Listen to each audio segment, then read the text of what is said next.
अब केट उसकी किताबें उठाने के लिए जाती है। गाड़ी में मैक्स बैठी होती है और तभी एस्टर गाड़ी की हैंड ब्रेक हटा देती है। गाड़ी एक ढलान पे खड़ी होती है और गाड़ी अब पीछे की ओर जाना शुरू हो जाती है। पीछे से बहुत सारी गाड़ी आ रही होती है और केट अपनी बच्ची को बचाने के लिए अपनी गाड़ी के पीछे भाग रही होती है, लेकिन गाड़ी की स्पीड बहुत ज्यादा होती है। लेकिन फिर भी उसकी बेटी को कुछ नहीं होता। बल्ब से टकराने के बाद गाड़ी रुक जाती है और ये जो कुछ भी होता है इसका पूरा इल्जाम केट के ऊपर आता है, क्योंकि उसके घर में एक शराब की बोतल मिली होती है और जॉन और उसकी साइकेट्रिस्ट को ये लगता है कि उसने दोबारा से शराब पीना शुरू कर दिया है। दरअसल उसने शराब की बोतल खरीदी जरूर थी, लेकिन उसने पिया नहीं था और एस्टर ये बोतल ढूंढकर उनको दे देती है ताकि सारा इल्जाम केट के ऊपर आए। केट जॉन को समझाने की कोशिश करती है कि ये सब एस्टर कर रही है, लेकिन जॉन उसकी बात नहीं सुनना चाहता। ये चाहते हैं कि वो दोबारा से रिहैब जाए ताकि उसकी शराब की आदत छूट जाए, जो कि वो पहले छूट चुकी होती है। लेकिन केट कहती है कि मैंने ऐसा कुछ भी नहीं किया, मैंने उस शराब को नहीं पिया। जॉन कहता है कि अगर तुम एक हफ्ते के अंदर रिहैब नहीं गई तो मैं तुम्हें तलाक दे दूंगा और अपने बच्चों की कस्टडी अपने पास रखूंगा। ये सब उनकी बेटी मैक्स देख रही होती है और उसे इस बात से बहुत दुख होता है, उसकी आंखों में आंसू होते हैं। और तभी उसके पीछे से एस्टर आती है। वो कहती है कि अगर किसी को कुछ बताया तो मैं तुम्हारी मॉम को मार दूंगी, क्योंकि अगर उसने बता दिया कि एस्टर ने गाड़ी का ब्रेक हटाया था तो सारा इल्जाम एस्टर के ऊपर आ जाएगा और केट की सारी बातें सच हो जाएंगी। वहीं जब एस्टर वॉशरूम में होती है तो डैनियल अपनी बहन मैक्स के पास जाता है और वो उससे पूछता है क्या गाड़ी की ब्रेक एस्टर ने हटाई थी।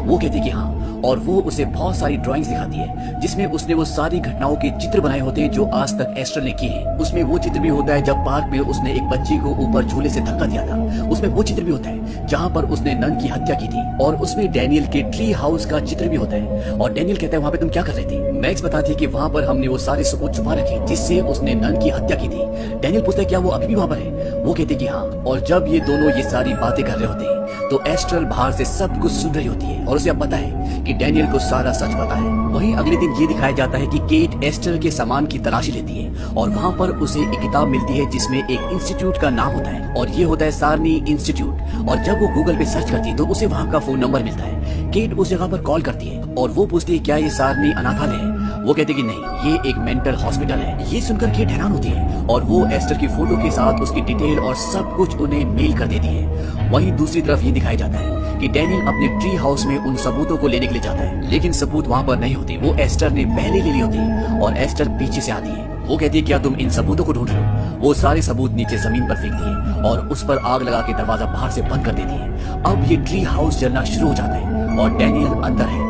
डैनियल जोर जोर से चिल्लाता है और उसकी मॉम खिड़की से देख लेती है कि ट्री हाउस में आग लगी है। किसी तरह से डैनियल वहां से कूद जाता है, वो जख्मी हो जाता है, बेहोश जाता है। वहीं पर एक पत्थर होता है। एस्टर उस पत्थर को उठाती है और वो डैनियल को मारने वाली होती है कि पीछे से मैक्स उसे धक्का दे देती है और इससे पहले कि वो दोबारा पत्थर उठाती वहां पर केट आ जाती है और वो अपने बेटे को हॉस्पिटल ले जाती है। हॉस्पिटल में डैनियल की हालत बहुत नाजुक होती है, वो आईसीयू में होता है। यहाँ पर एस्टर और मैक्स भी होती हैं और जब वहां पर केट नहीं होती तो एस्टर अंदर जाती है और वो उसका ऑक्सीजन मास्क निकाल देती है और उसका मुंह तकिए से दबाकर उसे मारने की कोशिश करती है। और डैनियल की हार्ट बीट जो मशीन पर चल रही होती है वो रुक जाती है। उसे लगता है कि डैनियल मर चुका है। तभी वहां पर डॉक्टर्स आ जाते हैं और वो डैनियल की हार्ट बीट को एक बार फिर से वापस ले आते हैं और डैनियल की जान बच जाती है। लेकिन केट को पता है कि ये सब एस्टर ने किया। उसके पास जाते उसे थप्पड़ मारती है। वो कहती है कि तू मेरे बेटे को मारना चाहती है, लेकिन जॉन और हॉस्पिटल का स्टाफ केट को रोक देता है। इसी दौरान केट का फोन भी गिर जाता है और उस पर एक अननोन नंबर से कॉल आ रहा होता है और ये कॉल उसी मेंटल हॉस्पिटल का होता है जहाँ से एस्टर आई है, लेकिन उसे इस कॉल का पता नहीं चलता। अब यहाँ पर इन सब बातों से केट की तबीयत भी खराब हो जाती है और उसे भी हॉस्पिटल में एडमिट करना पड़ता है। जॉन उसके पास आता है। वो कहता है कि मैं एस्टर को और मैक्स को घर लेकर जा रहा हूँ। केट उसे कहती है कि मैक्स को एस्टर के पास मत छोड़ना, लेकिन जॉन को उसकी बात पे विश्वास नहीं होता। वो उसकी बात का जवाब दिए बिना वहाँ से चला जाता है और घर पहुँचने के बाद जब मैक्स अपने कमरे में सो जाती है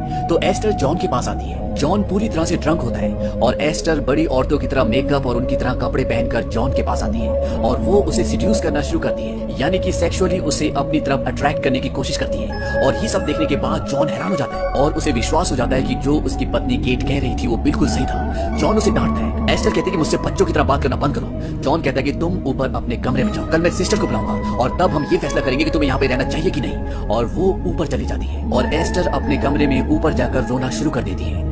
वहीं दूसरी तरफ हॉस्पिटल में ये दिखाया जाता है कि केट को उस डॉक्टर का यानी कि सारनी इंस्टीट्यूट से एक डॉक्टर का कॉल आता है। वो कहता है कि जो फोटोज और डिटेल्स तुमने मुझे उस लड़की की यानी कि एस्टर की भेजी थी वो मुझे मिल चुकी है। क्या वो लड़की अभी भी तुम्हारे पास है। केट बोलती है कि नहीं, वो घर पर मेरे पति के पास है। डॉक्टर उसे बोलता है कि अभी अपने पति को फोन कीजिए और उनसे कहिए कि अपने परिवार को लेकर घर से निकल जाइए और इसके बाद पुलिस को फोन कीजिए। केट कहती है कि मैं ऐसा नहीं कर सकती, वो मेरी बात नहीं मानेंगे। डॉक्टर उसे बताता है कि वो एक लड़की एक बच्ची नहीं है बल्कि वो 33 साल की एक मैच्योर औरत है। केट कहती है कि वो तो सिर्फ 9 साल की है, हमने उसे गोद लिया है। है। डॉक्टर उसे कहता है कि उसे एक तरह की बीमारी है जिसे रेयर हार्मोन डिसऑर्डर कहा जाता है। इसमें इंसान के अंदर एक तरह का बौनापन आ जाता है। वो सिर्फ बच्चों की तरह दिखते हैं, लेकिन वो बच्चे होते नहीं। और जो लड़की तुम्हारे साथ रहती है उसका असली नाम लीना है और वो आज से पहले 7 लोगों का मर्डर कर चुकी है। वो हमेशा बच्चों की तरह रहती है। इससे पहले भी उसने एक फैमिली को फंसाया था, उन्होंने उसे गोद ले लिया और जब वो उस आदमी को जिसने उसे गोद लिया था उसे फंसा नहीं पाई तो उसने उसके पूरे परिवार को मार दिया और उस घर में आग लगा दी।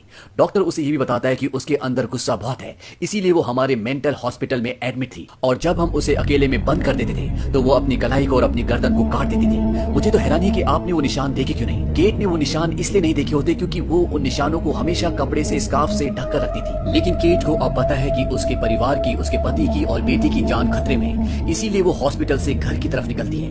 वहीं घर पर यह दिखाया जाता है कि जॉन एस्टर की यानी लीना की उन तस्वीरों को, उन पेंटिंग्स को देखता है जो उसने बनाई होती है। यहाँ पर रात को नीली लाइट जल रही होती है और ये नीली लाइट में कुछ और ही तरह की पेंटिंग्स होती है जो दिन में नहीं दिखती। इन सभी पेंटिंग में बहुत वायलेंस होता है। अब केट अपने पति जॉन को फोन करती है और जब वो फोन उठाने के लिए जाता है तो लाइट चली जाती है। दरअसल ये सब एस्टर कर रही होती है और तभी वो उसे पीछे से चाकू मार देती है और वो जॉन का मर्डर कर देती है। अब केट घर पर पहुंच जाती है और वो देखती है कि उसके पति का मर्डर हो चुका है, लेकिन उसकी बेटी मैक्स छुपी हुई होती है और एस्टर उसे ढूंढ रही होती है। एस्टर को पता चल जाता है कि केट भी घर पर पहुंच चुकी है। एस्टर के पास एक गन होती है और उससे वो केट पर गोली चलाती है जिससे केट का हाथ जख्मी हो जाता है। अब केट अपने गार्डन की छत पर चली जाती है जो पूरी तरह से शीशे की होती है और वो वहाँ से देखती है कि उसकी बेटी नीचे पेड़ों के पीछे छुपी हुई है और वहाँ पर एस्टर आती है। एस्टर को पता है कि यहाँ पर कोई ना कोई छुपा है और वो मैक्स को देख लेती है। वो मैक्स पर कई गोलियां चलाती है लेकिन मैक्स बच जाती है और तभी केट ऊपर से शीशा तोड़कर नीचे उसके ऊपर कूद जाती है जिससे ये दोनों की दोनों बेहोश हो जाती है। वहाँ पर मैक्स आती है, वो अपनी मम्मी को हिलाती है, वो होश में आ जाती है और अब वो गन लेकर अपनी बेटी के साथ वहाँ से बाहर निकल जाती है। और तभी केट देखती है कि उनके घर की तरफ पुलिस की गाड़ियां आना शुरू हो जाती है क्योंकि यहाँ पहुंचने से पहले केट ने पुलिस को फोन कर दिया था। इससे केट को राहत की एक सांस मिलती है। लेकिन तभी वो देखती है कि लीना यानी कि एस्टर उसकी तरफ चाकू लेकर दौड़ती भी आ रही है और इससे पहले कि वो गन निकालकर लीना को यानी कि एस्टर को गोली मार दी, वो दोनों टकरा जाते हैं और उसके हाथ से गन छूट जाती है और वो दोनों बर्फ से जमी हुई झील के ऊपर चले जाते हैं। वहाँ पर लीना उसे चाकू से मारने की कोशिश करती है लेकिन वो बच जाती है और तभी मैक्स उस गन को उठा लेती है जो उसकी मॉम के हाथ से गिरी थी और वो गोली चलाती है। लेकिन गोली लीना को यानी कि एस्टर को नहीं लगती बल्कि बर्फ पर लगती है और बर्फ वहाँ से टूट जाती है और ये दोनों के दोनों झील के अंदर गिर जाते हैं। लेकिन केट झील से बाहर आ जाती है और जब वो आगे बढ़ रही होती है तो लीना उसका पैर पकड़ लेती है। उसके हाथ में चाकू भी होता है और वो केट को बोलती है कि मुझे मरने मत दो मम्मी। केट बोलते कि मैं तुम्हारी मम्मी नहीं हूँ और वो उसके मुंह पर एक जोर से लात मारती है जिससे उसकी गर्दन टूट जाती है और वो उस झील के अंदर डूब जाती है और इस तरह से लीना का यानी कि एस्टर का